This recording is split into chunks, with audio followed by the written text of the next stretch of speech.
Assalamualaikum warahmatullahi wabarakatuh. Perkenalkan, nama saya Isnanisa. Saya di sini akan menjelaskan tentang perkembangan zigot, pembelahan sel, dan blastolas.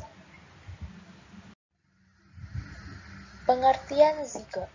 Zigot adalah sel yang terbentuk sebagai hasil bersatunya dua sel kelamin, yaitu sel ovum dan sel sperma yang telah masak. Zigot adalah proses perkembangbiakan sebelum janin atau calon janin atau embrio pada rahim perempuan. Lama-kelamaan, zigot ini akan berkembang menjadi janin atau embrio yang lalu akan dilahirkan menjadi bayi.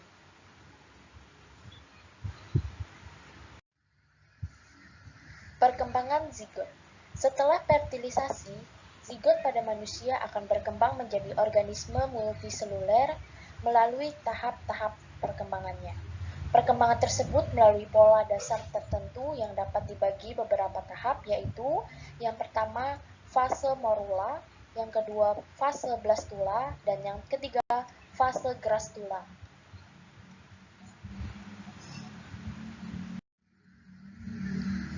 Fase morula. Morula adalah pembelahan sel yang terjadi setelah sel berjumlah 32 sel dan berakhir bila sel sudah menghasilkan sejumlah blastomer yang berukuran sama akan tetapi ukurannya lebih kecil. Fase blastula. Blastulasi adalah proses yang menghasilkan blastula, yaitu campuran sel-sel blastoderm yang membentuk rongga penuh cairan sebagai blastozoel. Yang terakhir, fase grastula. Grastula merupakan proses di mana sel-sel berkembang dan bermigrasi dalam embrio untuk mengubah massa sel dalam tahap blastokista menjadi embrio yang berisi 3 lapisan germinal primer. Pengertian pembelahan sel. Pembelahan sel adalah suatu proses yang membagi satu sel induk menjadi 2 atau lebih sel anak. Pembelahan sel biasanya merupakan bagian kecil dari suatu siklus sel yang lebih besar. Jenis pembelahan sel terbagi menjadi 2, yaitu pembelahan mitosis. Pembelahan mitosis menghasilkan 2 sel anakan yang serupa genetis. Dalam hal ini, kedua sel anakan mempunyai susunan genetika sama dengan induknya. Jumlah kromosom sel anakan adalah 2N atau dinamakan diploid. Sel diploid adalah sel-sel yang kromosomnya berpasangan. Proses pembelahan mitosis terjadi di semua sel-sel tubuh atau somatis, kecuali sel-sel kelamin atau gamet. Pada tumbuhan, pembelahan mitosis terjadi di jaringan meristem, seperti ujung akar dan ujung tunas batang. Yang kedua, pembelahan meiosis. Pembelahan meiosis hanya terjadi di organ kelamin. Pembelahan meiosis berfungsi untuk menghasilkan sel gamet, sel telur, dan sel sperma. Melalui pembelahan ini akan dihasilkan sel anak yang mempunyai kromosom setengah dari kromosom sel induk. Pembelahan meiosis menghasilkan 4 sel anakan yang masing-masing sel memiliki separuh dari jumlah kromosom sel induk. Jumlah kromosom yang dimiliki oleh sel anakan adalah N atau disebut haploid, sehingga meiosis disebut sebagai pembelahan reduksi.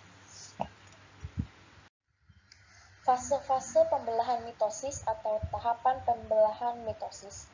Yang pertama, profase.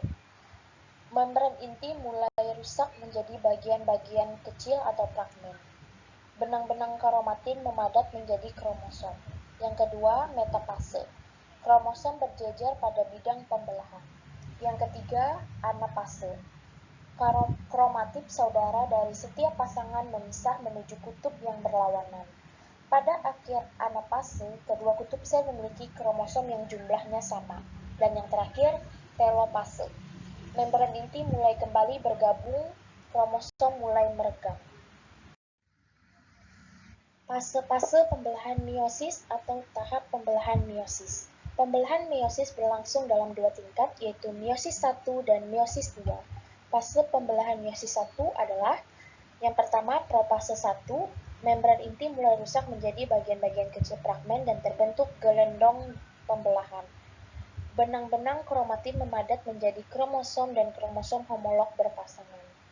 Terjadi pindah silang atau pertukaran segmen molekul DNA yang sesuai di antara kromatid non-saudara. Metafase 1. Kromosom berjejer pada bidang pembelahan. Anafase 1. Kromosom homolog memisah dan bergerak ke kutub-kutub yang berlawanan. Telofase 1. Kromosom homolog memisah dan bergerak ke kutub-kutub yang berlawanan. Membran inti mulai terbentuk kembali. Sitokinesis menyebabkan terbentuknya dua sel anakan yang bersifat haploid. Fase pembelahan meiosis 2 adalah yang pertama, profase 2. Membran inti mulai rusak menjadi bagian-bagian kecil fragmen dan terbentuk gelondongan pembelahan. Metafase 2. Kromosom berjejer pada bidang pembelahan. Anafase 2. Kromatid terpisah dan bergerak ke kutub-kutub yang berlawanan. Telofase 2. Nukleus terbentuk, kromosom terurai membentuk kromatin dan sitokinin terjadi. Pengertian blastulasi. Blastulasi adalah proses terbentuknya blastula pada embrio.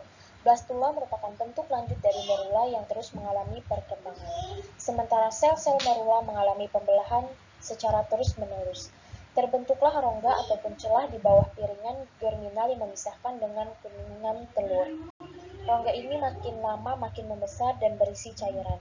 Embrio yang sudah memiliki rongga ini disebut dengan blastula, sedangkan cairannya disebut blastosa. Sekian penjelasan dari saya, kurang dan lebihnya mohon dimaafkan. Wabillahi taufiq wal hidayah. Wassalamualaikum warahmatullahi wabarakatuh.